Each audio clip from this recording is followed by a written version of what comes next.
Hello students, मैं doctor Shipra Mishra आलोक भारती शिक्षण संस्थान से उपस्थित हूँ तुम्हारे सामने तीसरे पाठ को लेकर।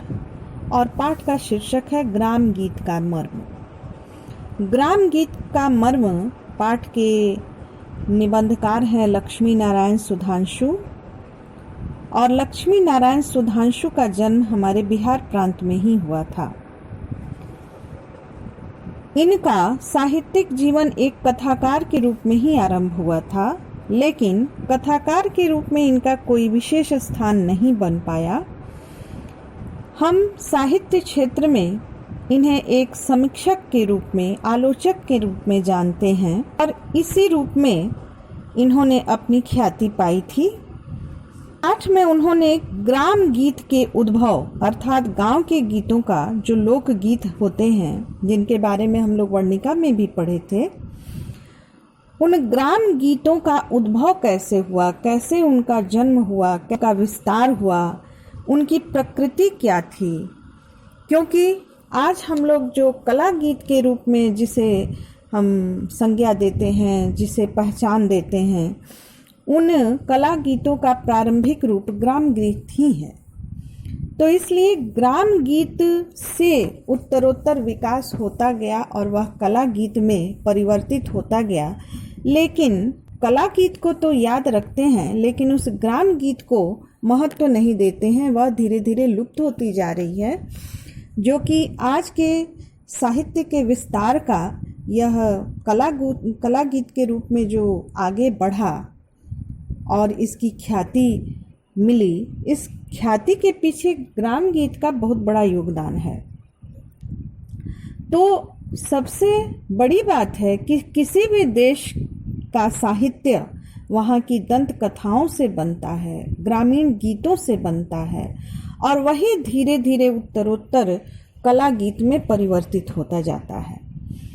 उन कला गीतों की खूबसूरती इतनी अधिक है कि उसमें प्रेम, वीरता, क्रोध, कर्तव्य, हर चीज की बहुत सुंदर उसमें प्रस्तुति रहती है और जीवन की शुद्धता रहती है। क्योंकि ग्राम गीतों में किसी प्रकार की बनावटी बातें नहीं होती है, और यही शुद्धता जो ग्राम गीतों में मिलती थी हमें, या आज भी मिलती है, वह बाद के कला गीतों में नहीं मिलती है।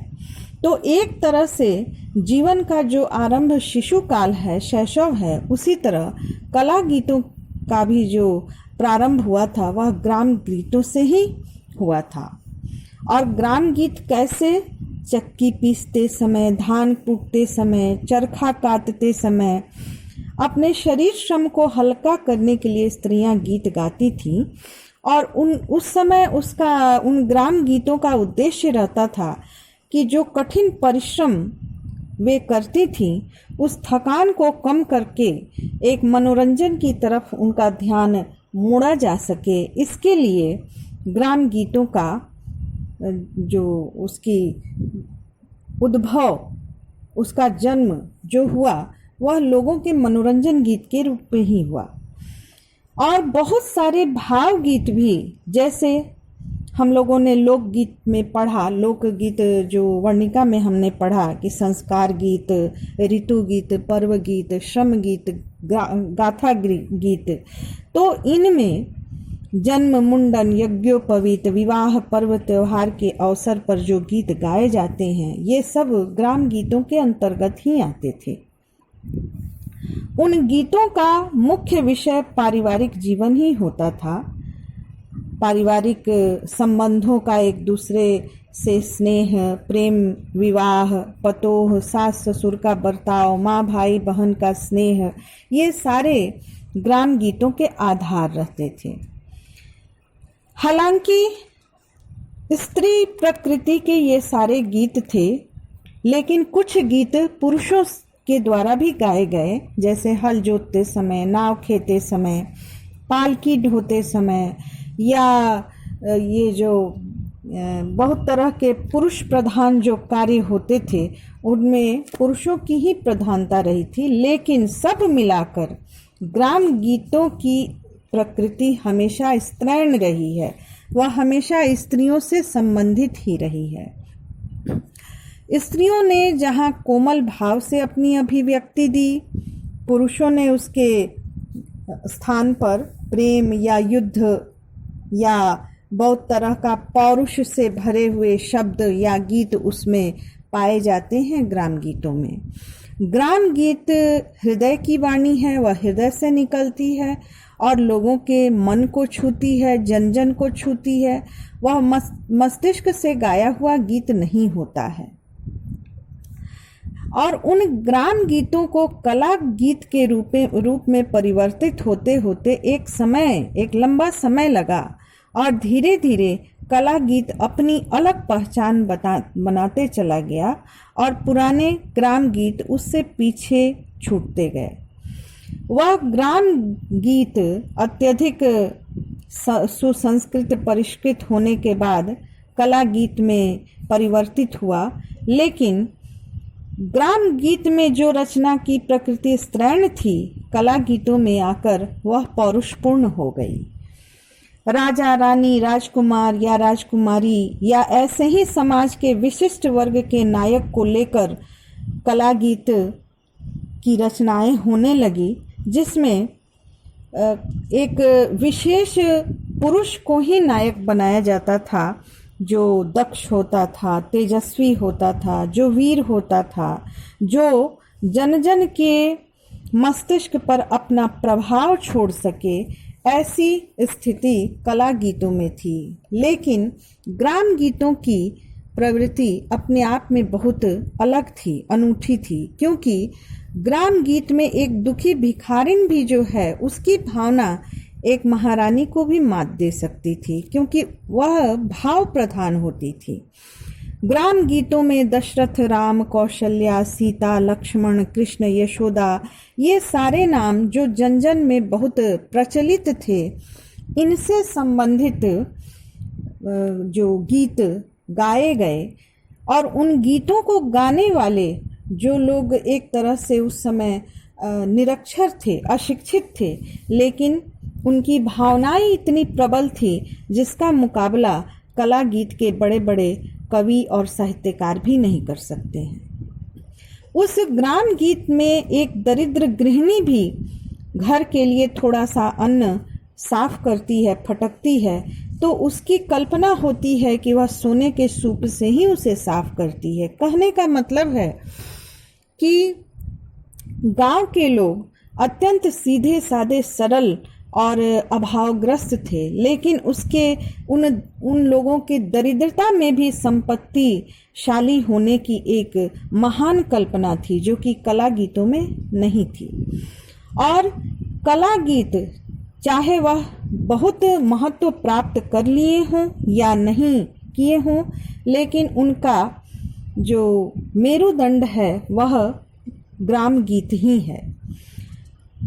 जब हम बच्चों की बात करते हैं तो बच्चे कहानियां सुनना ज़्यादा पसंद करते हैं। राजा रानी, राक्षस, भूत, जानवर की कहानियां सुनने के लिए वे बहुत ज़्यादा व्यग्र रहते हैं, जिसके लिए हमने नानी की कहानियों की कल्पना की थी। तो ऐसे बच्चे जो भाव के भूखे होते हैं, उनको शब्दों से विशेष मतलब नहीं होता है, ऐसे बच्चे उन ग्राम गीतों में जो पाते थे, जो उस समय भावना से भरी हुई होती थी, भावना प्रधान होती थी, तो ऐसे गीतों में बच्चे जरूर कुछ ना कुछ कहानियाँ या आपसी मधुर संबंध, पारिवारिक संबंध वे बच्चे ढूंढ लेते थे। क्योंकि जो बच्चों के लिए जो लोरी गाई जाती थी वह कला गीत की नहीं, वह ग्राम गीत की ही देन है। और गांव की अनपढ़ महिलाएं अपने बच्चों को दुलारने के लिए, सुलाने के लिए जो ग्राम गीत गाते थे, जो लोरी गाते थे, वह बहुत भाव प्रधान होता था। उसका मुकाबला कला गीत कभी नहीं कर सकता है। और जो ग्राम गीतों में जो प्रेम की दशा दिखाई गई है वह इतना शुद्ध और भाव विभोर कर देने वाला होता था, क्योंकि एक विरहाकुल पुरुष जो विरह में है, वह अपने साथी का, प्रेमी का, पता पूछता है। किससे? पशु पक्षी लता द्रुम सबसे उस प्रिया का पता पूछता है। जैसा कि रामायण में रामचंद्र ने जब सीता का हरण हुआ था तो उन्होंने प्रकृति से पता पूछा था उस सीता का, वृक्ष से, लता से, पशु से। तो वह जानते थे कि उन वृक्ष को, लता को या जो प्रकृति है उसको शब्द नहीं है, उससे वह बता नहीं सकता है पता, लेकिन अपने भाव के आगे उन शब्दों का महत्व नहीं रह जाता है। और यही कारण है कि आदि कवि वाल्मीकि ने विरह बिह्वल राम के मुख से सीता की खोज के लिए पशु पक्षी लता द्रुम सबसे पता पूछवाया है।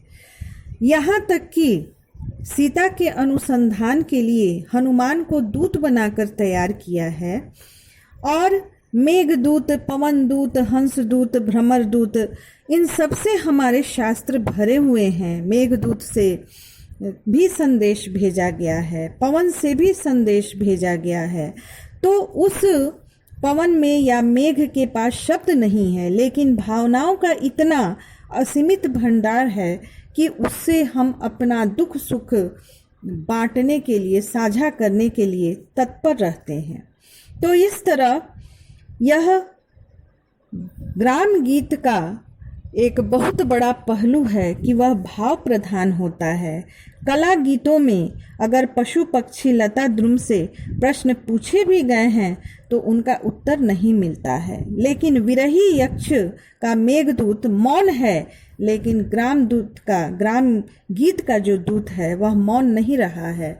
वह एक दूसरे से, क्योंकि हम जो अपने अंदर महसूस करते हैं उसे अपनी प्रकृति से साझा करते हैं। तो इस पाठ में कुछ पंक्तियां हैं जिनका अर्थ समझने में परेशानी आएगी। उन पंक्तियों को तुम रेखांकित करके अलग छांट लोगे और इस पाठ के कुछ विशेष प्रश्नों को तुम बना करके और होमवर्क में भेज दोगे। इसके साथ इसके जो भाषा संबंधी प्रश्न है उसे मैं बना करके और तुम्हारे व्हाट्सएप ग्रुप में डाल दूंगी।